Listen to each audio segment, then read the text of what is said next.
Tetapi haruslah engkau ingat kepada Tuhan Allahmu, sebab Dialah yang memberikan kepadamu kekuatan untuk memperoleh kekayaan, dengan maksud meneguhkan perjanjian yang diikrarkannya dengan sumpah kepada nenek moyangmu seperti sekarang ini. Ini benar ayatnya Pak? Pak Evan? Benar ayatnya? Oke, saya takut salah. Teman-teman, temanya apa teman-teman? Baby wise, tapi nggak ada ayat di sini. Tapi saya nggak menemukan kata wise di sini. Saya hampir pengen nanya yang ngasih ayat apa? Mana si Neng Lydia? Saya pengen tanya itu. Aduh, bingung juga saya. Sesudah dikasih ayat itu saya bekerja keras berdoa, tapi saya percaya Alkitab mau dari manapun kita akan menemukan kebenarannya. Ada amin. Kita baca dari manapun. Tadi berkati sama kesaksian Koko Evan ya. Malam-malam begadang, seumur saya baru dengar kesaksian sehebat dia. Begadang jam 12:30 udah harusnya tidur baca ayat. Saya pikir udah dahsyat banget. Saya pikir itu memberkati saya. Dan tim musik dahsyat. Saya pikir udah saya lah sama gereja-gereja lebih besar. Tentang membuat tim pelayanan baru ini. Wow. Ero ya. Ero. Cara materi Ero. Oke, shalom Ero. Ada ini nggak? Sapa kasih ada ya. Kalau saya bilang shalom Ero, katakan uhuy. Gitu ya, shalom Ero. Oke, teman-teman, hari ini adalah hari yang dahsyat dan harap sedikit saya membagi berkat. Harap apa yang saya cari, apa yang saya doakan sama Tuhan memberkati teman-teman. Tema hari ini adalah be wise. Bisa minta screen saya. Dan ketika saya melihat ini, ada sesuatu yang dahsyat yang Tuhan taruh ternyata. Dan saya percaya bahwa ayat yang teman-teman kasih itu nggak salah. Dan ayat yang teman-teman mau bagikan kepada hari ini melalui saya, itu ayat yang dahsyat dan sungguh membukakan. Sebelum memberkati teman-teman sudah memberkati saya. Dan saya belajar banyak. Be wise. Bisa lanjut. Saya lihat dari Kamus Besar Bahasa Indonesia. Ibu harus langsung kayak di kelas nih ya. Mentang-mentang saya masih kuliah, bawaan saya masih tinggi. Enggak. Ini simpel aja. Be wise di Kamus Besar Bahasa Indonesia ngomongnya gini. Bijak itu adalah selalu menggunakan akal budinya yang terkait dengan pengalaman, yang terkait dengan pengetahuan, arif, tajam pikiran. Yang kedua adalah be wise berbicara pandai dan hati-hati, cermat, teliti apabila menghadapi kesulitan. Kamus Besar cukup baik menerjemahkan bijak, yaitu adalah seseorang dikatakan bijak kalau dia punya pengalaman yang baik. Maka teman-teman gak heran kalau orang bijak sering identik dengan rambut putih, bukan cat putih gitu ya. Rambut putih, engkong-engkong, opung-opung. Kadang-kadang saudara saya sebelum ada saudara saya di Kalimantan Tengah mau masuk kejaksaan tinggi, kepala jaksa, dia tuh harus datang dulu ke kampungnya, ketemu opungnya. Opung, cucu mau masuk kejaksaan.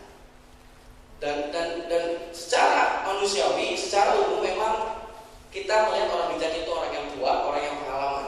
Benar? Benar kan teman-teman? Kalau teman-teman masih SMP 1 atau kelas SMA 1, pasti nanyanya yang lebih tua, yang senior. Dan selalu identik dengan yang senior. Tapi saya percaya bahwa bijak, menurut firman Tuhan, tidak harus selalu orang tua. Tidak harus selalu yang lebih tua. Setiap anak muda juga bisa bijak kalau kita mengenal siapa yang paling bijak di dunia ini. Ada amin? Bila kiri kanannya kamu juga bisa jadi bijak. Coba tepuk kiri kanan, kamu juga bisa jadi bijak. Ya, amin. Jadi hari ini saya mau bilang bahwa bijak bukan hanya milik orang yang udah 70 tahun, tapi juga bisa menjadi suatu karakter prinsip hidup anak muda di tempat ini. Bisa lanjut?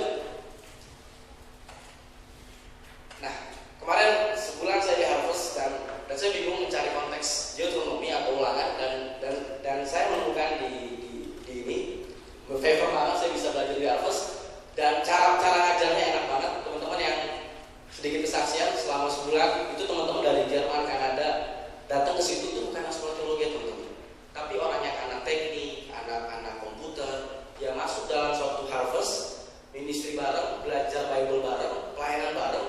Dan programnya itu dari Inggris dan harganya nggak mahal, ini promosi jadinya kayak tapi enggak. Tapi saya mau bilang begini, seluruh pengusaha,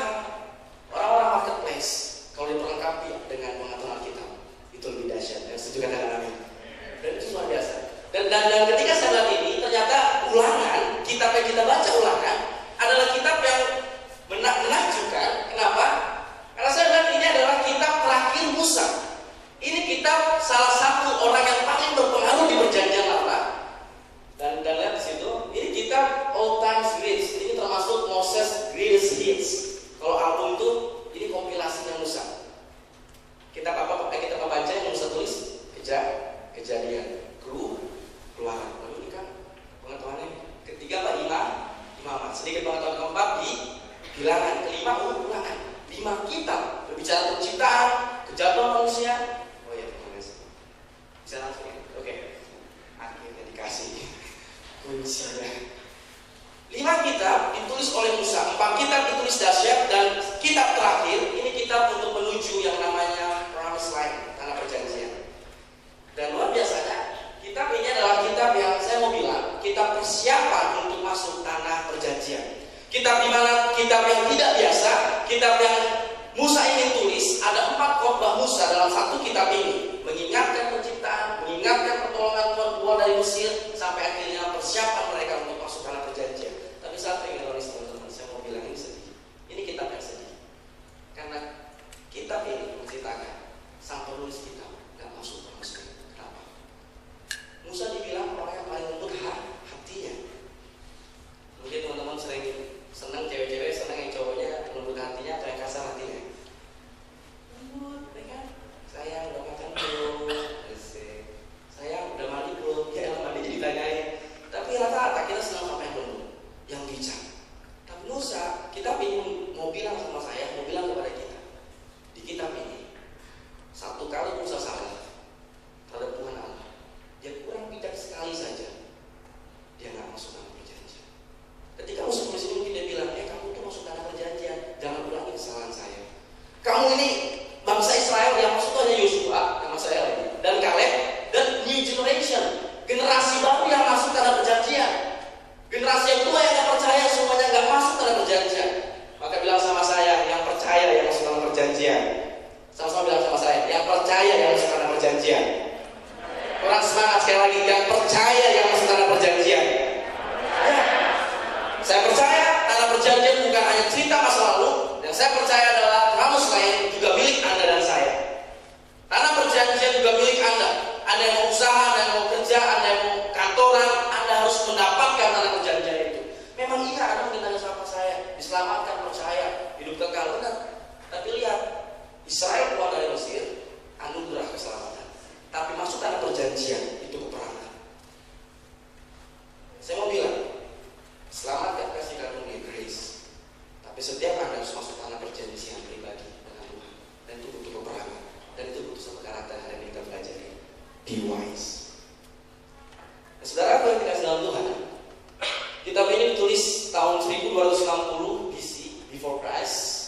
Ini adalah ada kiri ya, surat undangan. You are invited to hear Moses giving a series of final speech. Ini khotbah terakhir Musa. Dan saya percaya ketika pengurus kasih kitab ulangan ini, saya diberkati. Kata kitab ini kitab paling mengajarkan kebijakan, karena Musa gak pengen generasi new generation, generasi baru mengulangi kesalahan sama. Tahu ulangan kan?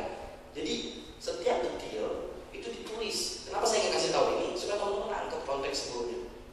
Kita ulangan, Musa ingin detail, mengulang-ulang kebaikan Tuhan, mengulang-ulang bagaimana kalau mereka berontak, akibatnya apa? Supaya apa? Supaya mereka tidak salah langkah. Saya percaya ulangan adalah kitab yang bijak. Yang setuju katakan amin. Yes, selanjutnya. Oh iya, bisa saya. Kita ulangan membawa kepada kita satu konklusi bahwa selalu mengulang, constantly reminding, kasih Allah kepada orang pilihannya. Wow, dahsyat. Yang kedua adalah bagaimana perjanjian yang kedua terhadap generasi baru. Kenapa saya ingin kasih tahu ini? Karena berbicara wise, teman-teman harus nangkep kasih Allah. Berbicara wise, teman-teman gak lagi belajar dari teori. Berbicara bijak, teman-teman gak lagi belajar memang benar dari pengalaman seperti kamus besar. Tapi berbicara wise adalah kita mau belajar dari Allah kita yang memang sumber bijak itu. Tepuk tangan bagi Allah kita. Yes. Sekarang prioritas dalam Tuhan, kita bisa buka sebelumnya di Amsal 10.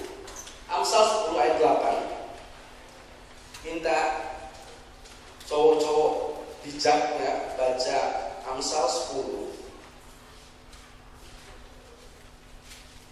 Harap sedikit pengetahuan tentang ulangan membawa kita kepada babak selanjutnya, apa yang Tuhan mau bilang.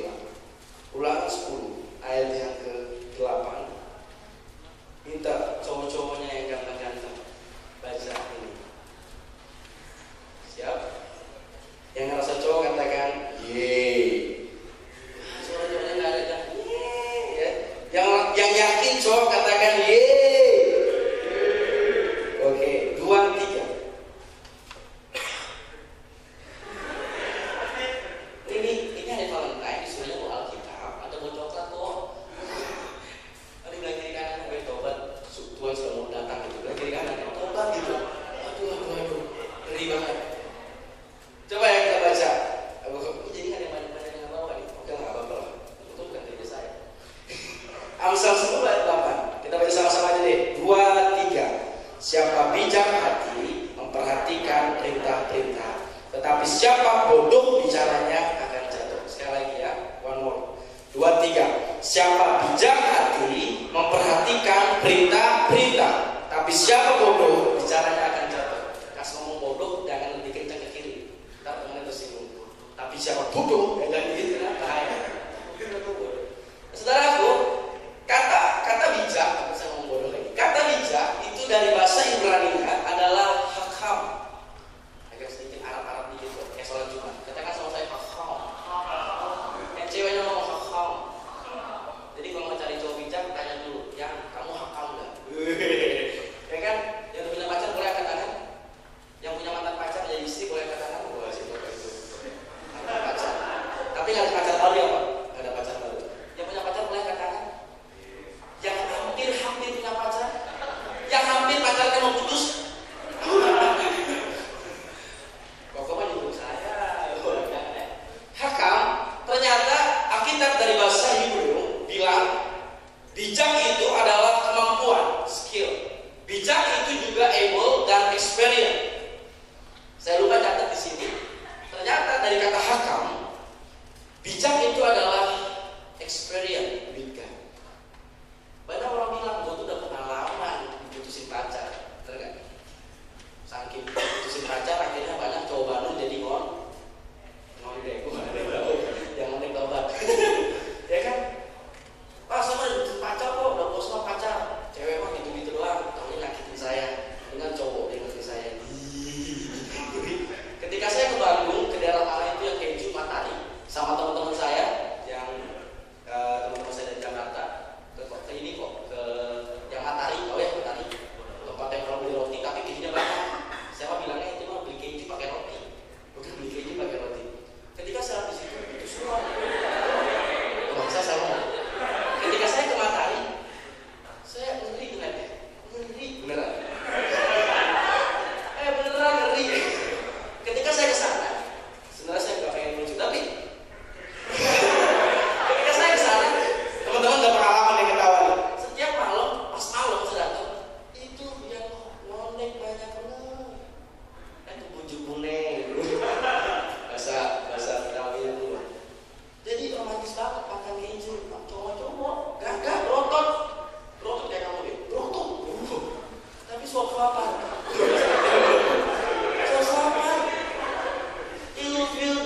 Ilfil, benar. Nah, banyak orang akhirnya bilang, back to topic. Saya mah pengalaman kok kalau di musik, saya mah pengalaman kalau jadi bisnismen. Memang benar pengalaman terkait dengan bijak. Tapi banyak orang sombong dengan pengalamannya sendiri, lupa bahwa bijak sesungguhnya adalah pengalaman bersama Tuhan. Apalah artinya ketika Anda putus dari pacar atau cewek yang putusin pacarnya, tapi dia selingkuh. Apalah artinya Anda bilang cowok tuh gampang dimainin? Tahu nggak cowok tuh gampang dimainin? Sakit gampang dimainin. Lihat di boneka ya. Cowok tuh gampang dimainin. Dia pengalaman putusin pacar, pengalaman putusin. Enak banget ya pengalamannya. Orang pengalaman 2 tahun di Amerika gitu ya. Pengalaman apa? Putusin pacar. Itu sedih banget ya. Karena udah sekarang pengalamannya putusin pacar, selingkuh, udah kayak hobi sih. Udah kayak kan tobat.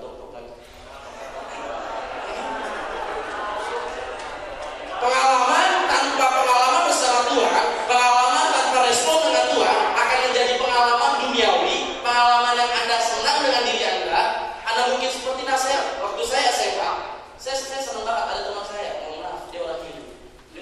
Dia tuh kalau kita bilang kakak banget, abang gitu. Dia Hindu kan, anak Yesus, tapi pengalamannya banyak.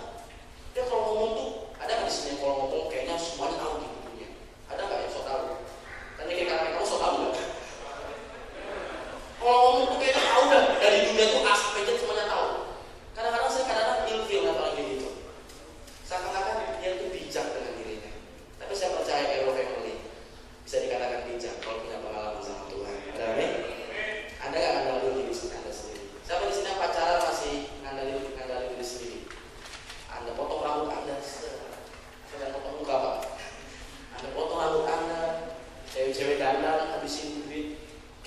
kasih uang jajan sejuta deh, kok habis dulu dan sebelum udah habis.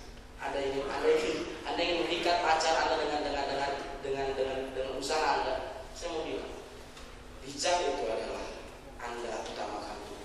Katakan ini. Nah, cakupan bijak dalam Hebrew ketika saya teliti banyak banget. Ada karakter, main, loyalty apa tuh? Setia. Memang benar Pak. Di Facebook saya lihat kalau vokalis itu siapa tadi? Om Evan ya. Kalau vokalis ceweknya banyak, 6 setengah lusin. Kalau gitaris ceweknya itu 3 lusin. Gitaris terbanyak kedua, ceweknya bisa 3. Basis ceweknya 2. Siapa yang basis? Ceweknya 2 Pak. Kalau drummer ceweknya 1. Bilang kiri kanannya enak bener yang jadi drummer. Tapi nggak bercanda. Kalau drum itu setia. Kamu muka setia ya? Nggak saya. Kamu muka setia.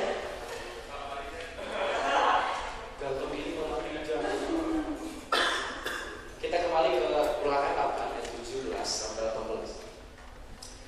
Ayat 17 ngomong gini. Yang bawa kitab katakan amin. Amin. Yang bawa kitab. Aduh Pak. Ayat. Sebentar kita buka. Ulangan 8 ayat 17 ngomong gini.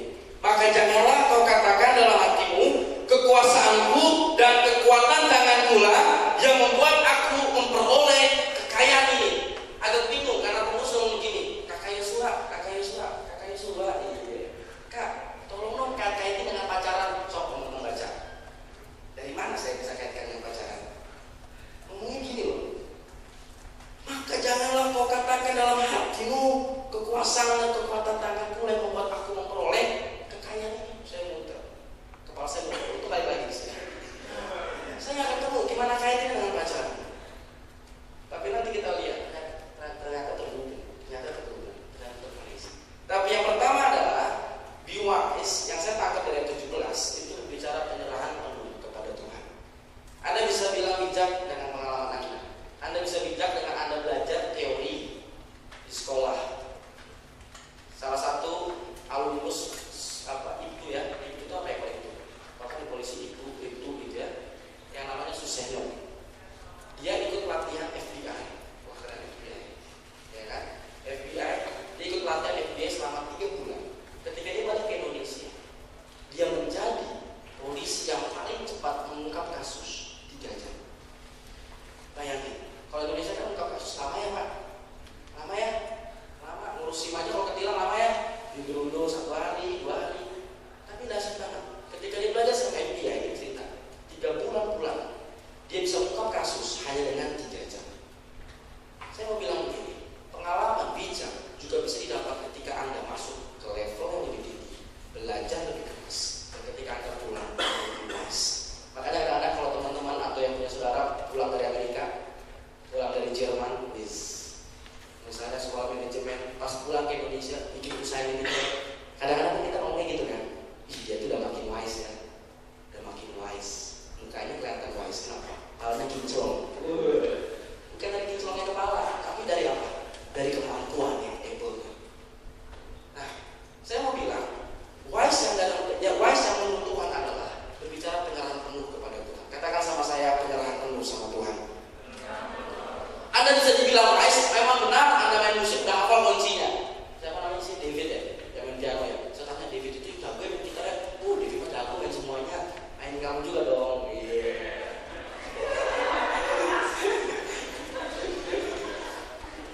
David itu dia the best gitar gereja Salmas ya. Benar nggak? Kok nggak ngaku sih tepuk tangan buat David? Hanya dia gitaris di dunia ini. Yang saya lihat ketika lain-lain main musik dia nyembah Tuhan. Saya bilang sama bang saya gitaris gue keren. Orang main gitar dia sama nyembah Tuhan. Kan saya lihat David, kamu hebat kamu wise. Tapi yang saya bilang begini. Sekalipun si David udah bisa main gitar, main piano, asal jangan main hati cewek ya. Sekalipun dia bisa main semua kunci apa, tapi pernah nggak ngerasain ketika sekali main musik nggak berserah penuh, rasanya gimana? Ganteng-ganteng gini saya musisi. Kok pada nggak percaya? Saya ini musisi juga. Saya pernah ngalamin. Dulu saya megang pemain musik, aja. Tapi saya mainnya full hard. Asik bahasanya. Waspek itu full hard. Artinya naon? Gak tahu.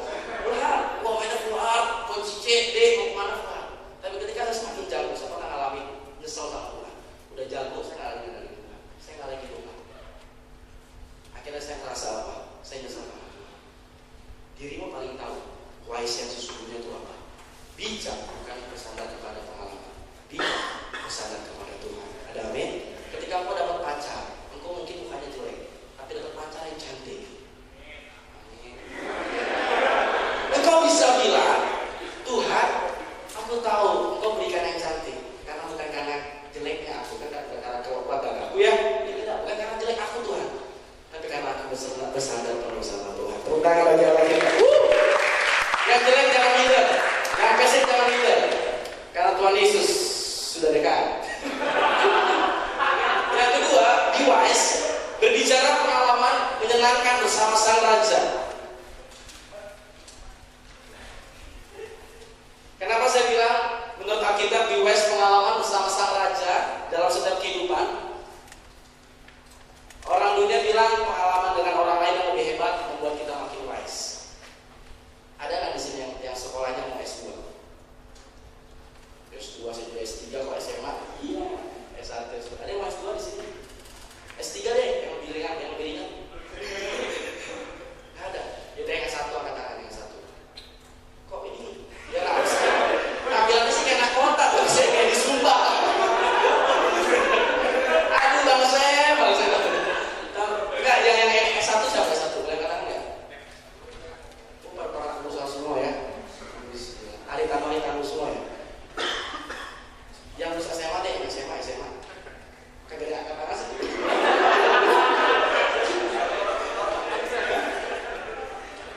Malu saya. Tampilannya aja kota, tapi kayak Sumba. Kalau kita sekolah, orang tua sering ngomong apa? Lu sekolah no. Kasih. Ini sore nih, ini kan sudah ya, jaga Jakarta dikit boleh ya. Lu sekolah no, nih kalau Jakarta gitu. Lu sekolah no. Gitu. Lu sekolah no. Biar makin apa? Biar makin jadi orang no. Emang belum orang mah. Dan terkadang kita disuruh sekolah biar jadi orang, biar kagak bijak, biar kagak diri naik. Tahu nggak? Saya di sini ada orang Batak di sini. Ada juga. Kayak saya masuk ini, kayak saya serahkan masuk ke Tiongkok saya. Ada orang Batak di sini. Wih, tepuk tangan lo orang Batak. Orang sekolah. Kalau nanti makan malam agak dia ya. Akhirnya dalam Batak saya nggak sendirian. Kalau orang Batak, orang Batak serius apa? Serius. Orang Batak, teman saya ngomong begini, dia udah kebetulan nikah. Kenapa? Umurnya 20, cowoknya umur 27. Kalau cowok 27 udah dipaksakan banyak. Nikah, masa lu kagak nikah, mobil Pajero parkir, rumah banyak, asik. Suruh nikah cepet. Cewek Batak ini umurnya 20 tahun nona ya. 20 tahun. Dia masih S1 belum lulus. Dia bilang, tunggulah bang. Asik kan orang gitu. Tunggulah bang gitu. Tunggulah bang. Abang cepet-cepet kali mau nikah. Adikmu ini masih mau sarjana. Tunggulah lulus dulu. Kenapa? Karena di budaya Batak ada namanya sinamon. Kalau minang SMA itu biayanya lebih murah. Kalau cewek yang udah sarjana lebih mahal. Jadi kalau SMA potongnya potong kelinci. Kalau sarjana potongnya kerbau. Shalom, serius saya. Potongnya kerbau. Sekarang bukan kelinci ya, bukan kelinci. Boleh, bukan kelinci deh. Mama, orang Batak sesa. Aduh tak ketawa. Jadi hanya beda gitu aja. Lihat, beda gitu aja. Pengalaman yang beda. SMA kan pengalaman, sarjana pengalaman yang beda, lebih tinggi. Dunia itu punya pola nilainya apa? Menghargai yang lebih tinggi. Tapi saya mau bilang, sekalipun orang percaya, cewek itu yang cewek kita sayang ya, cewek yang kita sayang, shalom. Sekalipun dia cuma lulus SD, tapi dia punya pengalaman indah sama sang raja. Dia harus pilih dia dengan S3. Tepuk tangan dong.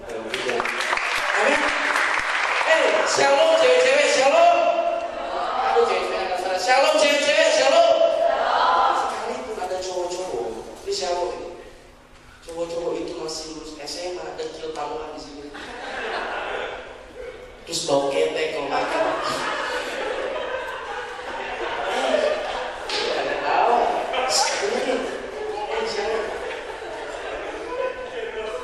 Ini yang di belakang ini. Tapi ketika dia mungkin gak berharap dari mata dunia. Tapi ketika you lihat yang paling beda, dia punya pengalaman sama sang raja. You harus pilih kenapa? You jadi cewek yang paling berharga. Kenapa? Dapetin cowok paling wise. Ada amin? Jangan cuma karena sarjana tapi gak wise. Wise yang uang langsung jodoh senangan. Ih hebat katanya. Iya katanya. Cowok-cowok langsung senang. Besok bilang stop pakai deodoran. Amin? Haleluya. Karena cewek-cewek di sini udah sukses kok kata saya sukses. Karena cewek-cewek di sini kan lagi cari yang mau bantu. Syarat nomor 1, tanya dia Surya. Mau cari pasangan kayak gimana? Simple seperti kayak Yusuf bilang, yang punya pengalaman sama sang raja. Sekalipun bau ketek. Ampun.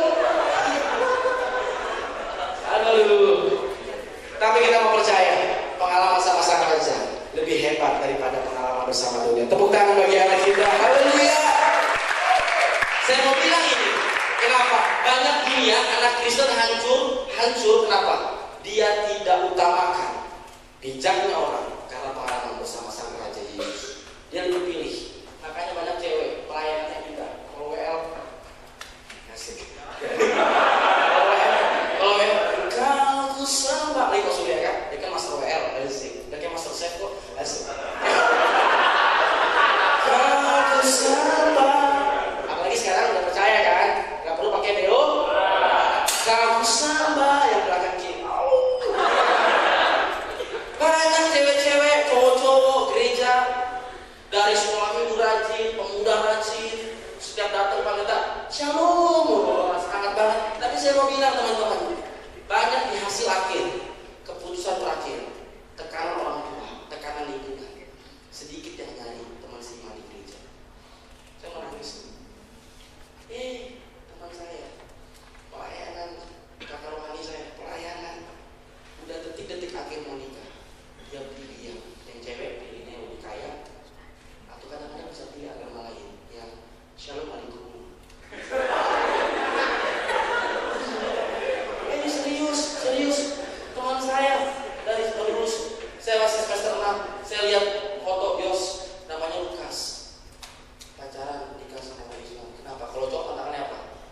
Biasanya dikecewain sama cewek gereja nolaknya kenapa? Karena tidak pakai deo. Tapi kata hari ini Allah bertobat.